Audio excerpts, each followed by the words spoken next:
Hi everyone, welcome to my channel. ತಮ್ಮೆಲ್ಲರಿಗೂ ನಮ್ಮ ಚಾನಲ್ಗೆ ಸ್ವಾಗತ ಕೋರುತ್ತಾ ಇವತ್ತಿನ ವಿಡಿಯೋದಲ್ಲಿ ತಮ್ಮೊಂದಿಗೆ ಇನ್ನೇನು ಕೇವಲ 4 ದಿನಗಳಲ್ಲಿ 6ನೇ ತರಗತಿಯ ನವೋದಯ ಪ್ರವೇಶ ಪರೀಕ್ಷೆ ನಡೆಯುತ್ತದೆ. ಅದಕ್ಕಾಗಿ ತಮಗೆ ಇಲ್ಲಿ ಕನ್ನಡ ಭಾಷಾ ಪರೀಕ್ಷೆಯ ಗದ್ಯ ಭಾಗಗಳನ್ನು ತಮ್ಮೊಂದಿಗೆ ಹಂಚಿಕೊಳ್ತಾ ಇದ್ದೀನಿ. ಇದು 2019ರಲ್ಲಿ ನಡೆದಂತಹ ನವೋದಯ ಪ್ರವೇಶ ಪರೀಕ್ಷೆಯ ಪ್ರಶ್ನೆ ಪತ್ರಿಕೆ ಆಗಿರುತ್ತದೆ. ಓಕೆ, ಮೊದಲನೇದಾಗಿ ನೋಡೋಣ. ಇಲ್ಲಿ ಒಂದು ಪ್ಯಾರಾಗ್ರಾಫ್ ಅನ್ನು ಕೊಟ್ಟಿರ್ತಾರೆ. ಅದನ್ನು ಓದ್ಕೊಂಡು ಅದಕ್ಕೆ ಕೆಳಗೆ ಕೊಟ್ಟಿರುವಂತಹ ಪ್ರಶ್ನೋತ್ತರಗಳಿಗೆ ತಾವು ಇಲ್ಲಿ ಆನ್ಸರ್ ಅನ್ನು ಮಾಡಬೇಕು ಮತ್ತು ಅದರ ಆಪ್ಷನ್ ಅನ್ನು OMR ನಲ್ಲಿ ಶೇಡಿಂಗ್ ಮಾಡಬೇಕು. OMR ನಲ್ಲಿ ಯಾವ ರೀತಿ ತಾವು ಇಲ್ಲಿ ಪರಿಪೂರ್ಣವಾಗಿ ಅಲ್ಲಿ ಶೇಡಿಂಗ್ ಮಾಡಬೇಕು, ತುಂಬಬೇಕು ಅನ್ನೋದನ್ನ ನಾನು ತಮಗೆ ಹಿಂದಿನ ವಿಡಿಯೋಗಳಲ್ಲಿ ತಿಳಿಸಿದ್ದೇನೆ. ವೀಕ್ಷಿಸಿಲ್ಲ ಎನ್ನುವರು ತಾವು ಕೂಡ ನಮ್ಮ ಹಿಂದಿನ ವಿಡಿಯೋಗಳನ್ನು ನೋಡಬಹುದು. ಓಕೆ, ಇಲ್ಲಿ ನೋಡಬಹುದು. ಮೊದಲನೇದಾಗಿ ವಾಕ್ಯ ಸಮುದಾಯ. ಇಲ್ಲಿ ತಾವು ಕನ್ನಡ ವಿಷಯದಲ್ಲಿ ಹೆಚ್ಚು ಅಂಕಗಳನ್ನು ಗಳಿಸಬೇಕು ಅಂದಾಗ ಮೊದಲಿಗೆ ಕೊಟ್ಟಿರುವ ಪ್ಯಾರಾಗ್ರಾಫ್ ಅನ್ನು ಒಂದ್ಸಾರಿ ಓದಬೇಕು. ತಾವುಗಳು ಪ್ಯಾರಾಗ್ರಾಫ್ ಓದದೆ ಇಲ್ಲಿ ಪ್ರಶ್ನೆ ಓದಿ ಅದಕ್ಕೆ ಉತ್ತರ ಹುಡುಕಿದ್ರೆ ಲೇಟ್ ಆಗುತ್ತೆ. ಒಂದು ಸ್ವಲ್ಪ ನೆನಪಿನಲ್ಲಿ ಉಳಿಬೇಕು ಒಂದು ವಾಕ್ಯಗಳನ್ನು ಒಂದ್ಸಾರಿ ಓದ್ಕೋಬೇಕು. ನೋಡಿ, ಇಲ್ಲಿ ಬೇವಿನ ಮರವನ್ನು ಅದರ ಬೀಜ, ತೊಗಟೆ ಮತ್ತು ಎಲೆಗಳ ಔಷಧೀಯ ಲಾಭಗಳಿಂದ ಹಳ್ಳಿಯ ಔಷಧಾಲಯ ಎಂದು ಕರೆಯಲ್ಪಡುತ್ತದೆ. ಇದನ್ನು ಸಂಸ್ಕೃತದಲ್ಲಿ ಅರಿಷ್ಟ ಎಂದು ಕರೆಯಲಾಗುತ್ತದೆ. ಹಾಗೆಂದರೆ ಪರಿಪೂರ್ಣ, ನಾಶವಾಗದ ಮತ್ತು ಪೂರ್ಣ ಎಂದರ್ಥ. ಬೇವಿನ ಎಣ್ಣೆಯು ಕೀಟ ನಿಯಂತ್ರಣದಲ್ಲಿ ಮಹತ್ವದ ಪಾತ್ರ ವಹಿಸುತ್ತದೆ ಮತ್ತು ಸೊಳ್ಳೆ ನಿಯಂತ್ರಕಗಳ ಬದಿಗೆ ಕೂಡ ಬಳಸಬಹುದು. ಬೇವಿನ ಮರದ ಬೀಜದಿಂದ ತಯಾರಿಸಿದ ಕೇಕ್ಗಳನ್ನು ಗೊಬ್ಬರವಾಗಿ ಬಳಸಲಾಗುತ್ತದೆ. ಬೇವಿನ ಮರದ ಎಲೆಯ ಜಲಪಿಷ್ಟವನ್ನು ಸಿಡುಬು ರೋಗವನ್ನು ಗುಣಪಡಿಸಲು ಬಳಸಲಾಗುತ್ತದೆ. ಬೇವಿನ ಕಡ್ಡಿಗಳನ್ನು ದಾತುನ ಎಂದು ಕರೆಯಲಾಗುತ್ತದೆ. ಇವನ್ನು ಹಳ್ಳಿಗಳಲ್ಲಿ ಹಲ್ಲನ್ನು ಉಜ್ಜಲು ಬಳಸುತ್ತಾರೆ. ಬೇವಿನ ತೊಗಟೆ ಮತ್ತು ಬೇರುಗಳ ಪುಡಿಯನ್ನು ಪ್ರಾಣಿಗಳ ಮೇಲೆ ಹತ್ತುವ ಹುಳ ಮತ್ತು ಉಣ್ಣೆಗಳನ್ನು ನಿಯಂತ್ರಿಸಲು ಕೂಡ ಬಳಸುತ್ತಾರೆ. ಈಗ ಔಷಧಾಲಯ ಆಪ್ಷನ್ಸ್ಗಳು: ಕೃಷಿ ಭೂಮಿ, ಔಷಧ ಅಂಗಡಿ, ಆಟದ ಮೈದಾನ, ತೋಟದ ಮನೆ.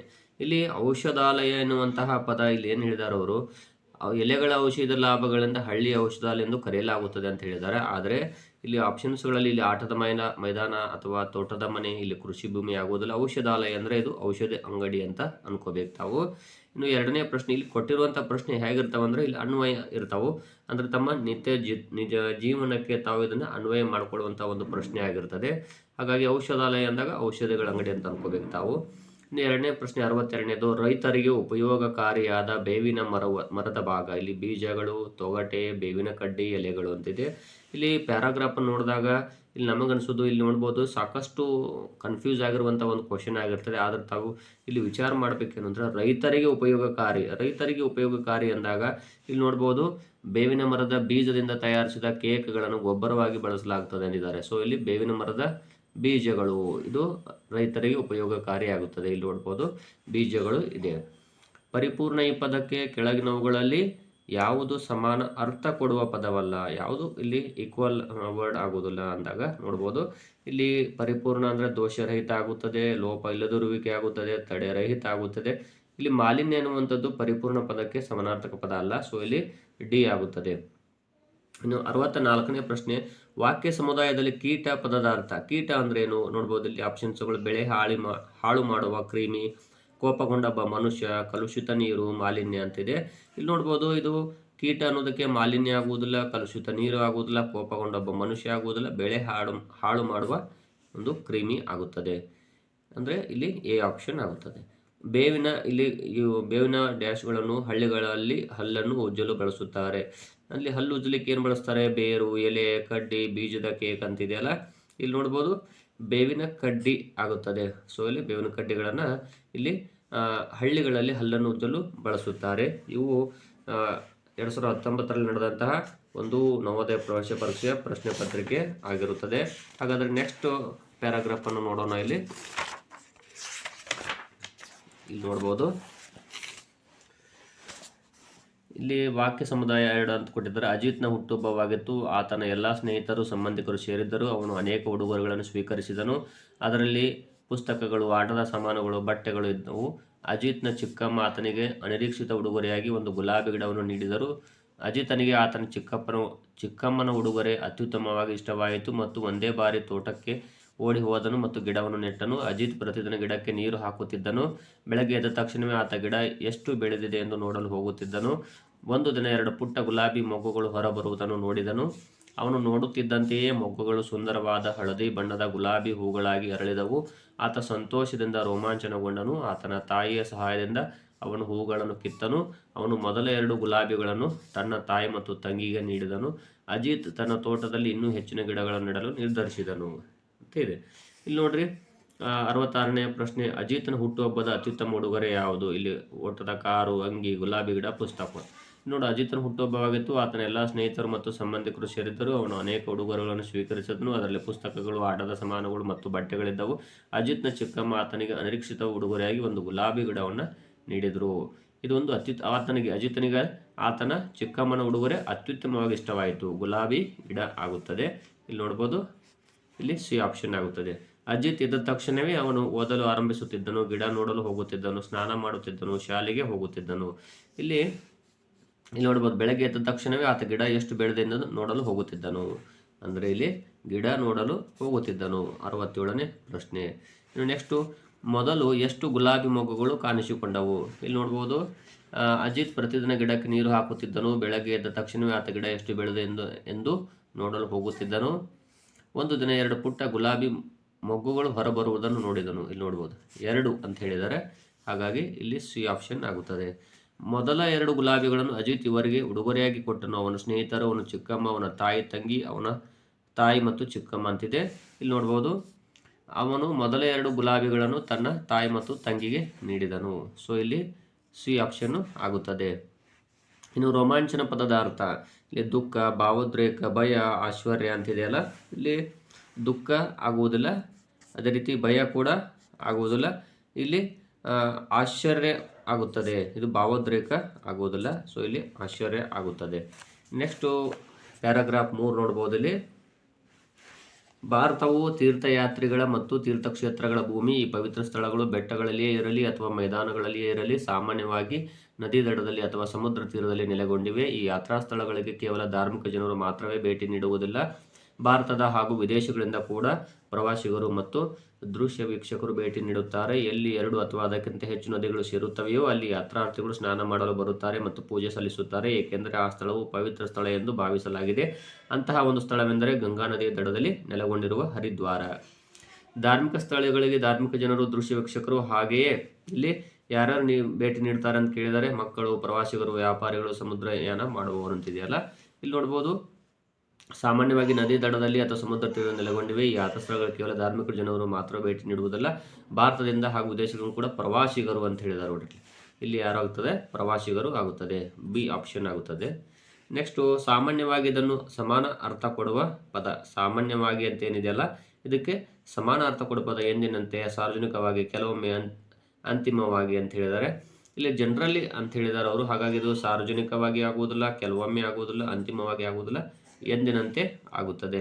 ಇನ್ನು ನೆಕ್ಸ್ಟ್ 73ನೇ ಪ್ರಶ್ನೆ, ಎಲ್ಲಿ 2 ಅಥವಾ ಹೆಚ್ಚು ನದಿಗಳು ಸೇರುತ್ತವೆ ಅದನ್ನು ಪವಿತ್ರ ಸ್ಥಳ ಎಂದು ಪರಿಗಣಿಸಲಾಗುತ್ತದೆ.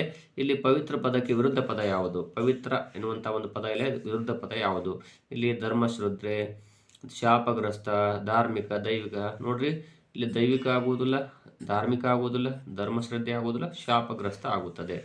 ಜನರು ಗಂಗಾ ನದಿಗೆ ಸ್ನಾನ ಮಾಡಲು ಮತ್ತು ಇಲ್ಲಿ ನೋಡ್ಬೋದು, ಪೂಜೆ ಸಲ್ಲಿಸಲು ಬರುತ್ತಾರೆ. ಆದರೆ ಅದರ ನೀರು ಹೀಗಿರುವುದರಿಂದ ಪವಿತ್ರ, ಸ್ವಚ್ಛ ಮತ್ತು ಶುದ್ಧ, ತಂಪು ಮತ್ತು ಆರೋಗ್ಯಕರ. ಇಲ್ಲಿ ಯಾಕೆ ಬರ್ತಾರೆ ಅಂದರೆ ಆ ಸ್ಥಳವು ಪವಿತ್ರ ಸ್ಥಳ ಎಂದು ಭಾವಿಸಲಾಗಿರುತ್ತದೆ. ಆದ್ದರಿಂದ ಇಲ್ಲಿ ಆನ್ಸರ್ ನೋಡ್ಬೋದು, ಯಾವುದು? ಎ ಆಗುತ್ತದೆ, ಪವಿತ್ರ. ನೆಕ್ಸ್ಟು, ಜನರು ತೀರ್ಥಕ್ಷೇತ್ರಗಳಿಗೆ ಹೋಗುತ್ತಾರೆ ಏಕೆಂದರೆ ಅವರು ಕುತೂಹಲಿಗಳು, ಧಾರ್ಮಿಕರು, ಪರಿಶೋಧಕರು, ವಯಸ್ಸಾದವರು ಅಂತಿದೆಯಲ್ಲ.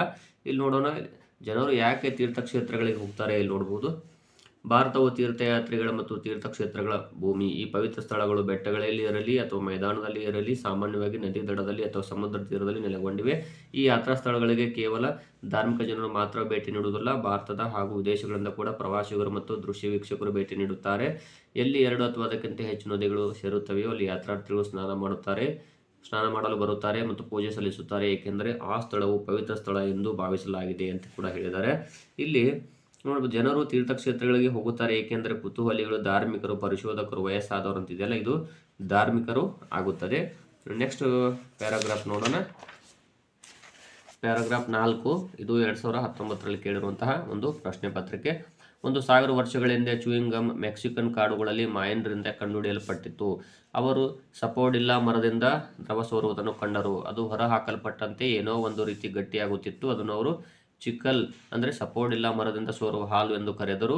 ಅದನ್ನು ಅಗಿಯಬಹುದಾಗಿತ್ತು ಮತ್ತು ರುಚಿಕರವಾಗಿತ್ತು. ಇಂದಿಗೂ ಚಿಕ್ಲಿ ರೋಸ್ ಎಂದು ಕರೆಯಲ್ಪಡುವ ಕೆಲಸಗಾರರು ಚಿಕ್ಕಲನ್ನು ಸಂಗ್ರಹಿಸುತ್ತಾರೆ. ಚಿಕ್ಕಲನ್ನು ಬೇಯಿಸಿ ನೀರನ್ನು ಹೊರತೆಗೆಯಲಾಗುತ್ತದೆ. ನಂತರ ಸುಮಾರು 30 ಪೌಂಡ್ ಅಥವಾ 14 ಕಿಲೋಗ್ರಾಂನಂತೆ ಪ್ರತಿಯೊಂದನ್ನು ಹಲಗೆಗಳಾಗಿ ತಯಾರು ಮಾಡಲಾಗುತ್ತದೆ. ಚೂಯಿಂಗ್ ಗಮ್ ಫ್ಯಾಕ್ಟರಿಗಳಿಗೆ ಈ ಹಲಗೆಗಳನ್ನು ಕಳುಹಿಸಲಾಗುತ್ತದೆ. ಅಲ್ಲಿ ಇವಕ್ಕೆ ಸಿಹಿ ಸೇರಿಸಿ ಮೃದುಗೊಳಿಸಿ ಪರಿಮಳ ಮತ್ತು ಬಣ್ಣವನ್ನು ಸೇರಿಸಲು ಹಲವು ಪದಾರ್ಥಗಳೊಂದಿಗೆ ಮಿಶ್ರಣ ಮಾಡಲಾಗುತ್ತದೆ.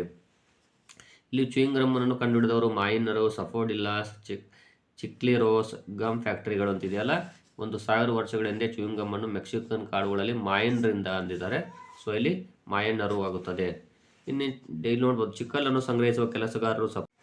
ಇಲ್ಲಿ ಚಿಕ್ಕಲನ್ನು ಸಂಗ್ರಹಿಸುವ ಕೆಲಸಗಾರರು ಯಾರು ಅಂತಿದೆಯಲ್ಲ, ಇಂದಿಗೂ ಚೆಕ್ಲೆರೋಸ್ ಎಂದು ಕರೆಯಲ್ಪಡುವ ಕೆಲಸಗಾರರು ಚಿಕ್ಕಲನ್ನು ಸಂಗ್ರಹಿಸುತ್ತಾರೆ. ನೋಡ್ಬೋದು ಇಲ್ಲಿ ಸಫೋಡಿಲ್ಲಸ್ ಇಲ್ಲ, ಮಾಯನ್ಸ್ ಇಲ್ಲ. ಇಲ್ಲಿ ನೋಡ್ಬೋದು ಚಿಕ್ಲಿರೋಸ್ ಅವರು ಇಲ್ಲಿ ಚಿಕ್ಕಲನ್ನು ಸಂಗ್ರಹಿಸುವ ಕೆಲಸಗಾರರಾಗಿದ್ದಾರೆ. ಇಲ್ಲಿ ಗಮ್ಮರ್ಸ್ ಕೂಡ ಆಗುವುದಿಲ್ಲ. ಇನ್ನು ನೆಕ್ಸ್ಟು 78ನೇ ಪ್ರಶ್ನೆ, ಚಿಕ್ಕಲ್ನ ಹಲಗೆಗಳನ್ನು ಇಲ್ಲಿಗೆ ಕಳುಹಿಸಲಾಗುತ್ತದೆ.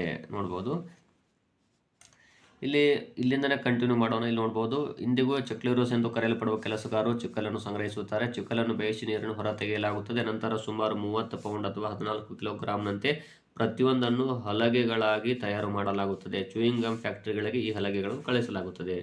ಅಂದರೆ ಇಲ್ಲಿ ನೋಡ್ಬೋದು ಗಮ್ ಫ್ಯಾಕ್ಟರಿಗಳು ಅಂತ ಅರ್ಥ ಆಗುತ್ತದೆ. 78ನೇ ಪ್ರಶ್ನೆ, ಈ ಕೆಳಗಿನವುಗಳಲ್ಲಿ ಒಂದನ್ನು ಹೊರತುಪಡಿಸಿ ಉಳಿದವುಗಳನ್ನು ಮಾಡಲು ಚಿಕ್ಕಲಿಗೆ ಹಲವು ಪದಾರ್ಥಗಳನ್ನು ಸೇರಿಸಲಾಗುತ್ತದೆ. ಅಂದರೆ ಇಲ್ಲಿ ಏನಂದಿದ್ದಾರೆ ಅವರು, ಒಂದನ್ನು ಹೊರತುಪಡಿಸಿ ಉಳಿದವುಗಳನ್ನು ಮಾಡಲಿಕ್ಕೆ ಚಿಕ್ಕಲಿಗೆ ಹಲವು ಪದಾರ್ಥಗಳನ್ನು ಸೇರಿಸಲಾಗುತ್ತದೆ ಎಂದಿದ್ದಾರೆ. ಇಲ್ಲಿ ನೋಡ್ಬೋದು ಇಲ್ಲಿ ಅವಕ್ಕೆ ಸಿಹಿ ಸೇರಿಸ್ತಾರೆ, ಮೃದುಗೊಳಿಸ್ತಾರೆ, ಪರಿಮಳ ಮತ್ತು ಬಣ್ಣವನ್ನು ಅಂತ ಹೇಳಿದ್ದಾರೆ. ಇಲ್ಲಿ ನೋಡ್ಬೋದು ಸಿಹಿ ಸೇರಿಸ್ತಾರೆ ಮತ್ತು ಇಲ್ಲಿ ಸಿಹಿ ಸೇರಿಸಿ ಮೃದುಗೊಳಿಸ್ತಾರೆ. ಓಕೆ, ನೆಕ್ಸ್ಟು ಪರಿಮಳ ಮಾಡ್ತಾರೆ. ಆದರೆ ಇಲ್ಲಿ ಗಟ್ಟಿ ಅಂತಿದೆಯಲ್ಲ, ನೋಡ್ಬೋದು ಇದು ಆನ್ಸರ್ ಆಗುತ್ತದೆ. ಯಾಕಂದರೆ ಇಲ್ಲಿ ಒಂದನ್ನು ಹೊರತುಪಡಿಸಿ ಉಳಿದವುಗಳನ್ನು ಮಾಡಲು ಚಿಕ್ಕಲ್ಗೆ ಹಲವು ಪದಾರ್ಥಗಳನ್ನು ಸೇರಿಸಲಾಗುತ್ತದೆ. ಇಲ್ಲಿ ಮೃದುಗೊಳಿಸ್ತಾರೆ, ಪರಿಮಳವನ್ನು ಸೇರಿಸ್ತಾರೆ, ಅದೇ ರೀತಿಯಾಗಿ ಸಿಹಿ ಕೂಡ ಮಾಡ್ತಾರೆ. ಆದರೆ ಇಲ್ಲಿ ಗಟ್ಟಿ ಅನ್ನುವಂಥ ಪದ ಇಲ್ಲಿ ಇಲ್ಲ. ಈ ರೀತಿಯಾಗಿ ಇನ್ನೊಂದು ಕಡೆ ಪ್ರಶ್ನೆ ನೋಡ್ಬೋದು, ಈ ವಾಕ್ಯ ಸಮುದಾಯಕ್ಕೆ ಒಂದು ಉತ್ತಮ ಶೀರ್ಷಿಕೆ ಇದು. ಗಮ್ ನೋಡ್ಬೋದು ಚಿಕ್ಲಿರೋ ಕತೆ, ಚೂಯಿಂಗ್ ಗಮ್ನ ಕತೆ ಅಂತಿದೆಯಲ್ಲ, ಇದು ಆನ್ಸರ್ ಯಾವುದಾಗುತ್ತೆ ಅಂದರೆ ಇಲ್ಲಿ ಚೂಯಿಂಗ್ ಗಮ್ನ ಕತೆ ಆಗುತ್ತದೆ. ಯಾಕಂದರೆ ಇದು ವಾಕ್ಯ ಇರುವುದೇ ಇಲ್ಲಿ ಚೂಯಿಂಗ್ ಗಮ್ ಬಗ್ಗೆ ಇರುವುದರಿಂದಾಗಿ ಇಲ್ಲಿ ಇದಕ್ಕೆ ನಾವು ಚೂಯಿಂಗ್ ಗಮ್ ಕತೆ ಅಂತ ಇಲ್ಲಿ ಕೊಡ್ಬೋದಾಗಿರುತ್ತದೆ.